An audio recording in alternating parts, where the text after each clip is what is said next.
L'année 2023 arrive et j'imagine qu'il y en a beaucoup d'entre vous qui sont en train de préparer cette année 2023, qui sont en train de se fixer des objectifs, qui sont en train de se dire où est-ce que je voudrais en être à la fin de l'année 2023, qui sont en train de se dire quel domaine de vie je voudrais avoir transformé à la fin de l'année 2023. Parce que c'est ça finalement le but de se fixer un objectif, c'est transformer un domaine de vie. Avoir un revenu complémentaire, transformer mon physique, développer une nouvelle compétence qui me permet d'accéder à quelque chose de nouveau dans ma vie. Et peut-être qu'aussi il y a une partie en vous qui doute, qui se demande si vous allez y arriver, qui se demande comment faire justement pour tenir pendant cette année, pour continuer à prendre des actions pendant cette année 2023, pour ne pas tomber dans l'immobilisme, pour ne pas arrêter et finalement ne pas atteindre ce que vous voulez. Alors la première chose que je voudrais vous dire dans cette vidéo, et ce qui est très important à comprendre, même s'il y a certaines personnes qui vont peut-être être heurtées par rapport à ça, c'est le fait que les gens qui réussissent font tous la même chose, les gens qui échouent font tous la même chose. Si on prend un exemple très concret, vous prenez d'un côté une personne A qui a un corps vraiment en forme, qui a un corps vraiment musclé, et d'un autre côté une personne B qui a un corps où clairement, voilà, il se laisse plus aller. Cette personne B, vous la faites suivre au rasoir ce que fait la personne A, donc exactement le même lifestyle, exactement les mêmes choses. Cette personne B va se transformer évidemment avec quelques nuances, mais va avoir une évolution qui va se rapprocher de la personne A. Donc c'est vraiment important de comprendre ça, il faut déconnecter les objectifs de l'idée de la chance, de l'idée des circonstances, c'est vraiment une question d'action. Et évidemment, on peut voir ça dans des choses très spécifiques. Donc là, en l'occurrence, je vous ai pris l'exemple de la musculation, l'exemple du sport pour un objectif très spécifique.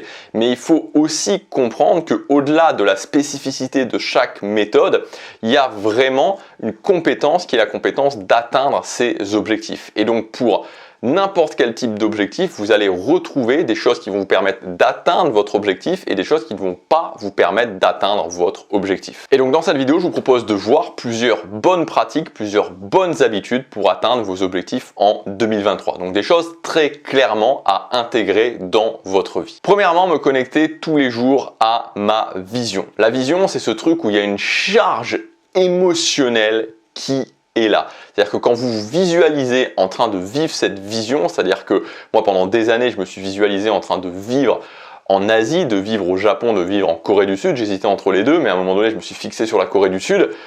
Voilà, c'était vraiment, je me visualisais en train de vivre ça le matin, je me souviens tous les matins, boum, boum, boum, boum, boum, je visualisais, j'avais cette image où ça y est, j'arrivais, j'étais installé, je parcourais les rues de Gangnam et j'avais cette émotion qui me parcourait tous les matins. Donc ça, c'est vraiment important de le faire. Ça prend pas beaucoup de temps, mais tous les matins, vous connectez à votre vision, vraiment à ce truc qui vous appelle, à ce truc où il y a une charge émotionnelle pour aller chercher votre motivation, pour vous donner cette envie d'agir, cette envie d'avancer. Tous les gens qui ont accompli des grandes choses à plus ou moins grande échelle font ça. Ils se rappellent pourquoi et pourquoi il y a cette émotion qui leur donne envie d'avancer. Deuxième chose, ensuite, une fois que vous avez fait ça, me rappeler qu'est-ce que je dois faire aujourd'hui pour avancer au moins d'un pas vers cet objectif qui est relié à cette vision et me visualiser ce soir quand je l'aurai fait. Donc aujourd'hui, je dois faire cette action A, ok, je l'ai en tête et ensuite je me visualise ce soir, fier de moi quand j'aurai fait cette action A. Troisième chose, passer chaque matin à l'action vers la chose qui est la plus importante pour moi. Ça n'a pas besoin d'être énormément de temps, mais c'est vraiment essentiel que chaque matin vous ayez avancé vers cette notion d'importance. Donc vous savez, moi j'aime bien définir les catégories de vie la vie en trois catégories, l'importance, l'urgence, l'évasion. La plupart des gens ont une vie qui est remplie d'urgence. Pourquoi ils ont une vie qui est remplie d'urgence? Tout simplement parce que les activités urgentes, c'est les activités qu'on doit faire, sinon il y a le coup de bâton. Et en tant qu'être humain, on est programmé avant tout pour éviter les coups de bâton. C'est-à-dire que voilà, il y a plein de gens qui n'ont pas envie d'aller à leur travail, qui se lèvent le lundi matin en se disant j'ai envie d'une chose, c'est d'être le vendredi soir. Pourtant, ils vont quand même à leur travail.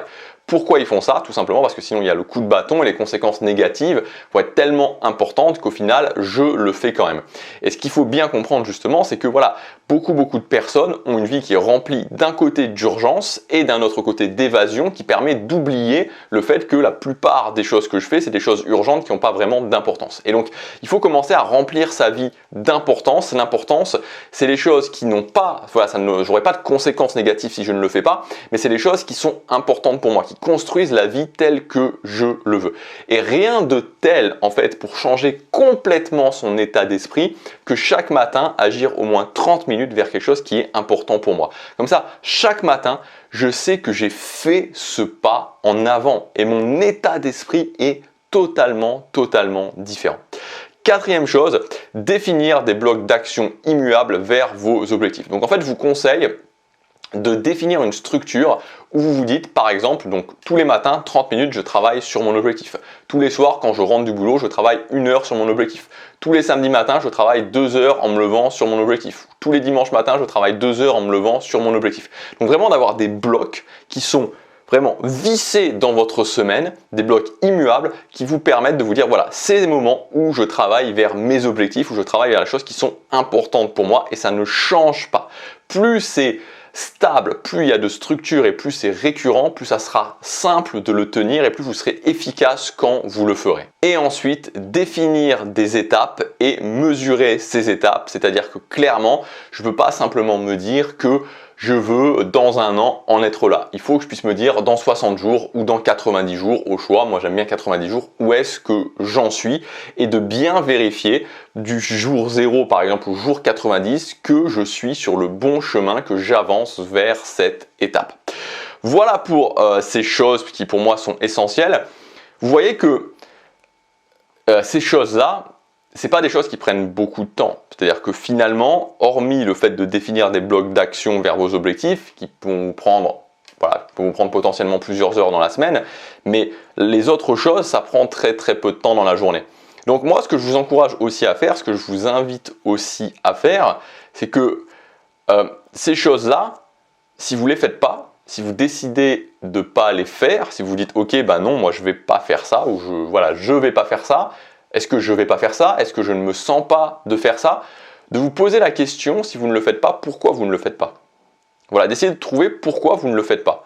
Parce que ces choses-là, en tout cas, alors peut-être que vous ne croyez pas en la méthode, peut-être que vous ne croyez pas en ce que je vous dis, c'est possible, hein, je ne dis pas que j'ai la vérité absolue, enfin moi j'y crois, je sais que ça donne des résultats, mais après peut-être que ce n'est pas votre truc. Dans ce cas-là, je vous invite peut-être à changer de méthode, à changer de chaîne. Mais ce que je veux vous dire, c'est plus essayer, puisque c'est le bon moment maintenant. C'est-à-dire que vous savez, je crois qu'il y a une sensation, enfin, pour moi, une sensation que j'ai vraiment, que j'ai voulu vraiment arrêter de vivre parce que cette sensation, elle était insupportable pour moi.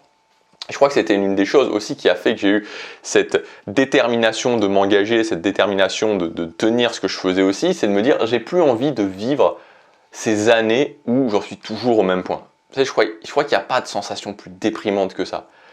Je veux dire, se fixer des objectifs et pas les faire et continuellement en être toujours au même point, c'est usant. Franchement, c'est usant. Et je sais ce que c'est puisque pendant plus de 5 ans, j'ai vécu ça. J'ai vécu ce fait de me fixer des objectifs et de ne pas y arriver. C'est vraiment fatigant. Je ne sais pas si c'est pas plus fatigant en fait que vivre une vie par défaut, vraiment.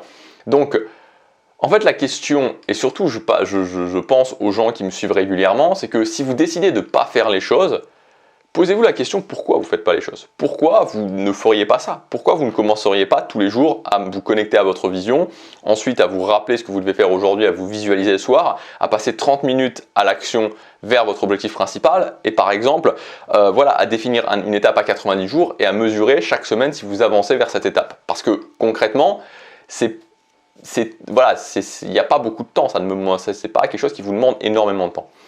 Donc voilà, j'en profite pour vous dire ça aussi. Alors si je vous dis pas ça pour vous juger, je vous dis pas ça pour vous faire vous sentir mal, mais je vous dis plutôt ça dans une optique de se dire que voilà, il suffit pas juste de regarder les vidéos, il suffit pas juste de se dire je vais le faire. Il faut se poser la question, si je fais pas les choses aussi, pourquoi je les fais pas? Pourquoi je les fais pas? Peut-être que j'ai pas vraiment envie de les faire. Donc c'est intéressant parce que je crois que vraiment le pire, et ça je vous en ai souvent parlé depuis, voilà, ça ne date pas d'aujourd'hui, c'est que pour moi le pire c'est l'entre-deux. C'est-à-dire que si je décide de ne pas le faire, je pense que c'est mieux que décider de le faire et de le faire à moitié. Voilà, donc je voulais conclure là-dessus, voilà, que ça ne vous empêche pas évidemment d'être déterminé vers vos objectifs, mais quand même d'être dans cette capacité à un moment donné de se dire, ok, il faut faire les choses, il faut faire les choses, parce que aussi, le temps passe, et le temps perdu, voilà, se rattrape très difficilement dans n'importe quel domaine. Si vous voulez aller plus loin, vous avez ma ressource gratuite, les outils du succès, où vous allez avoir justement plusieurs ressources pour prendre le contrôle de votre quotidien, pour optimiser chacune de vos journées. C'est gratuit, c'est le premier dans la description. Je vous dis à demain pour la prochaine vidéo. Passez à l'action, chaque jour compte.